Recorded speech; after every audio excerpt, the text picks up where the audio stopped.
भारत हर बीतते दिन के साथ तरक्की की नई मंजिल तय कर रहा है। भारत हमेशा से ऐसा नहीं था। भारत पहले ब्रिटिश राज के अधीन था।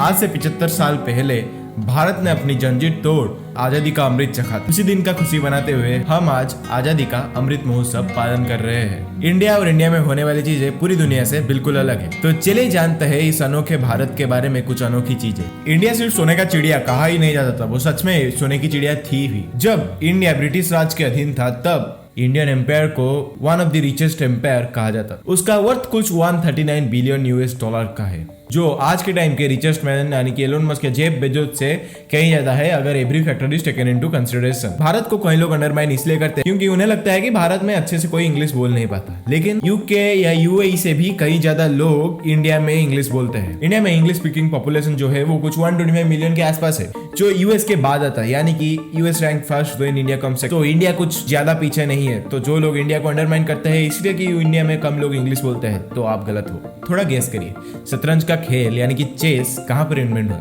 जी हाँ, इंडिया में ही इन्वेंट हुआ था शतरंज का खेल।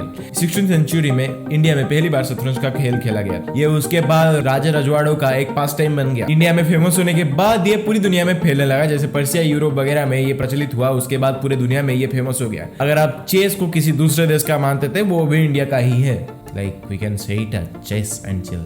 इंडिया में कुछ 3 लाख से ज्यादा मॉस्क है, यानी कि मस्जिद, जो कि शायद इस्लामिक वर्ल्ड से भी ज्यादा है। और ये बात भी है कि India second largest population holder है मुस्लिम्स का। तो ये बात इंडिया का उन लोगों के लिए करारा जवाब है जो हिंदू मुसलमान करते रहते हैं। इंडिया में कई तरीके के टाइगर्स पाए जाते हैं, लेकिन उनमें से एक बहुत फेमस टाइगर है द रॉयल बंगाल टाइगर। जो रॉयल बंगाल टाइगर है वो इंडिया में सबसे ज्यादा नंबर में पाए जाते हैं। इनकी जो प्रजाति है वो मेनली मध्य प्रदेश, कर्नाटका और आंध्र प्रदेश जैसी जगहों में बसती है। इंडिया में शायद प्यास लगने पर पानी से ज्यादा चाय पिया जाता है। मैं ये इसलिए कह रहा हूँ क्योंकि चाहे कितने पेप्सी, कितने कोका कोला, कितने माउंटेन ड्यू आ जाए, लेकिन इंडिया के नेशनल बेवरेज का पोजीशन चाय के सिवा और कोई नहीं ले सकती। इंडिया हर साल कुछ 9 लाख टन चाय प्रोड्यूस करता है और इंडिया ही सबसे बड़ा कंज्यूमर है टी का। इंडिया इतना अनोखा है कि कई जगह पर बहुत ज्यादा चोरियां होती है, तो एक ऐसा भी जगह है जहां पर बिल्कुल चोरी नहीं होती। एक ऐसा जगह है हमारे भारत में जहां पर घरों में दरवाजे नहीं होते, क्योंकि वहां पर बिल्कुल भी चोरी नहीं होती या वहां पर चोरी होने की कोई आशंका भी नहीं रहती। जी हाँ, इंडिया में ऐसा एक गाँव है जहाँ पर कोई दरवाजे नहीं लगे होते घरों में या दुकानों में। ये गाँव है महाराष्ट्र का शनि सिंगापुर। इंडिया की पॉपुलेशन कुछ 138 करोड़ के आसपास है, जो हर बीतते सेकंड के साथ बढ़ ही रही है। इंडिया में सबसे ज्यादा यंग पॉपुलेशन भी है। इंडिया एक ऐसा देश है जहां पर सबसे ज्यादा भाषाएं भी बोली जाती है। इंडिया में कुछ 780 लैंग्वेजेस बोली जाती है, यानी कि भारत में जो भाषाओं का प्रचलन है वो दुनिया में सबसे ज्यादा है, जिसका नंबर कुछ 780 के आसपास है। आपने शायद फ्रेडी मर्क्यूरी का नाम तो सुना ही होगा। वो एक बहुत फेमस सिंगर, सॉन्ग राइटर और एक बहुत बड़े सुपरस्टार है। उनका ओरिजिन इंडिया में ही हुआ। वो एक पारसी फैमिली में जन्म लिए। ये भी बोला जाता है कि उनका नाम पहले फारूक गुलसरा था। इंडिया जितनी बड़ी है उतनी बड़ी हमारे भारत की आर्मी है। इंडियन आर्मी को हमारे देश को महफूज रखने के लिए कई सारे असला बारूद और कई सारे मिलिट्री इक्विपमेंट्स की जरूरत पड़ती है। इसीलिए 2017 से लेकर आज के डेट तक इंडिया वर्ल्ड में सबसे बड़ा आर्म्स का इंपोर्टर रहा है। हमें इतने सारे आर्म्स इसलिए इंपोर्ट करने पड़ते हैं क्योंकि हमें हर वक्त किसी न किसी दुश्मन को मजा चखाना होता है। एक फन फैक्ट इंडिया के बारे में, हर साल कब चिल्ड्रंस डे मनाया जाता है? जी हाँ, आपका उत्तर बिल्कुल सही है। 14 नवंबर को चिल्ड्रंस डे मनाया जाता है, जो कि तकरीबन कुछ 9 महीने के बाद आता है, February 14 की। Isn't it a coincidence? No offense to anyone. हम भारतीय पूरे दुनिया में फैले हुए हैं। हम सब भारतीय में 2 चीजों कॉमन है। पहली, हम भारतीय है और दूसरा ये है कि हमें इंडियन खाने पसंद है। ये प्यार इतना ज्यादा है कि जो लोग इंडिया से दूर रहते हैं, यानी कि बाहर के देशों में बसते हैं, वो भी इंडियन खाना कंज्यूम करना चाहते हैं। इसलिए ही शायद दिल्ली या मुंबई से ज्यादा इंडियन रेस्टोरेंट्स लंदन और न्यूयॉर्क में है। भारत में एक ऐसा जगह है जहाँ से कोई भी खाली पेट नहीं लौटता। ये जगह है पंजाब के अमृतसर में स्थित द गोल्डन टेम्पल। यहाँ पर हर दिन कई सारे श्रद्धालु आते हैं और लंगर में खाना खाकर जाते हैं। ये लंगर हर दिन कुछ लगभग 1 लाख लोगों को खाना खिलाता है। यहाँ पर जात पात या धर्म की परवाह ना किए हुए सबको खाना दिया जाता है। इंडिया को भी 75 साल हो चुके हैं इंडिपेंडेंट हुए।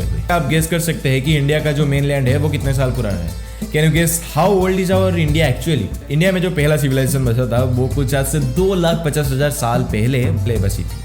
कई सारे लोग इंडिया के जो रिजर्वेशन सिस्टम है, इंडिया का जो कोटा सिस्टम है, उसकी कड़ी निंदा करते हैं, लेकिन इंडिया का जो बैकबोन है या इंडिया का एक बहुत इंटीग्रल पार्ट जो है इंडियन आर्मी, वहां पर ये कोटा या रिजर्वेशन का सिस्टम बिल्कुल भी नहीं चलता। इंडियन आर्मी में सर्व करने के लिए आपको कोई भी रिजर्वेशन का जरूरत नहीं है। आप सिर्फ अपने मेरिट के हिसाब से ही वहां पर सिलेक्ट हो सकते हैं। You can only be a soldier और you can be a part of the Indian army if you are eligible to be a part of it. You can't be a soldier or a part of the Indian Army by any kind of reservation or any kind of quota. It's completely on the basis of your merit. World का सबसे ऊंचा bridge होने का record हमारे India के valley bridge के पास है, जो इंडियन आर्मी ने 1982 को बनाया था, जो द्रास और सच्चू को कनेक्ट करता है, जो हिमालयन माउंटेन के ऊपर है। लेकिन रिसेंटली अपने रिकॉर्ड को खुद तोड़ते हुए ब्रिज है वो बनाया है चेनाब रिवर के ऊपर। वो है चेनाब का ब्रिज, जो अगस्त 13, 2022 में ही इनॉग्रेट हुआ है। इंडियन आर्मी के ताकत का तो कोई मुकाबला नहीं है। 1971 में इंडो पाक वार के टाइम पे हमारे इंडियन आर्मी ने कुछ 93,000 पाकिस्तानी कॉम्बैट्स और ऑफिशियल्स को अपने कस्टडी में ले लिया था, और उसी से ही जो प्रेजेंट डे बांग्लादेश है वो बना था। इंडियन आर्मी कितनी ब्रेव है या इंडियन आर्मी के ब्रेवरी का एक और प्रमाण। 12 सितंबर 1897 में कुछ तकरीबन 21 सिख सोल्जर्स ने 10,000 अफगान सिपाहियों का सामना किया। ये इंडियन आर्मी के ब्रेवरी का एक बहुत बड़ा मिसाल है। भारत जितनी तेजी से आगे बढ़ रहा है, उतनी तेजी से ही उसके कई सारे दुश्मन उसके पीछे पड़े हुए हैं। इन्हीं दुश्मनों को काबू में रखने के लिए और भारत के वासियों को महफूज रखने के लिए हमारा भारत एक बहुत बड़ा आर्मी मेंटेन करता है। In cases how big is our army? हमारा जो इंडियन आर्मी है वो वर्ल्ड का सबसे बड़ा आर्मी है, और हमारा इंडियन आर्मी ही United Nations peace keeping force का सबसे बड़ा कंट्रीब्यूटर भी है। हमारे जो इंडिया का कॉन्स्टिट्यूशन है, यानी कि जो इंडिया का संविधान है, वो ये भी कहा जाता है कि one of the finest constitution है पूरे दुनिया का। भारत का जो कॉन्स्टिट्यूशन है, यानी कि जो इंडियन कॉन्स्टिट्यूशन है, वो ना कि टाइप्ड है ना कि प्रिंटेड है, वो हाथों से एक एक कर कैलीग्राफिस्ट के द्वारा लिखा गया था। और हमारा इंडियन कॉन्स्टिट्यूशन ही दी लॉन्गेस्ट रिटन कॉन्स्टिट्यूशन है। We Indians are very sweet, यानी कि स्वीटनेस के लिए हम पूरी दुनिया में जाने जाते हैं। ये स्वीटनेस सिर्फ हमारे बातों या कामों में नहीं है, ये स्वीटनेस हमने पूरी दुनिया को दी है। कैसे? हमारे इंडिया में ही पहली बार शुगर एक्सट्रैक्ट, रिफाइन और कंज्यूम किया गया। अगर आप दुनिया में किसी भी कोने में बैठकर कोई भी मीठा चीज खा रहे हैं जिसमें शुगर का कंटेंट हो, तो प्लीज थैंक इंडिया, क्योंकि इंडिया में पहली बार शुगर बनाया गया था और खाया गया। अद्भुत भारत के बारे में कुछ अद्भुत चीजें जानकर अगर आपको अच्छा लगा तो इस वीडियो को लाइक, शेयर और कमेंट करके जरूर जाइएगा।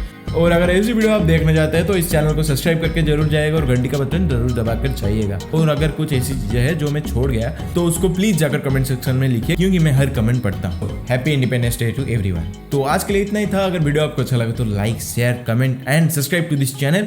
तो चले चलता हूँ आपसे एक नए वीडियो में मुलाकात होगी। तो bye bye, have a nice day, meet you in another video. जय हिंद।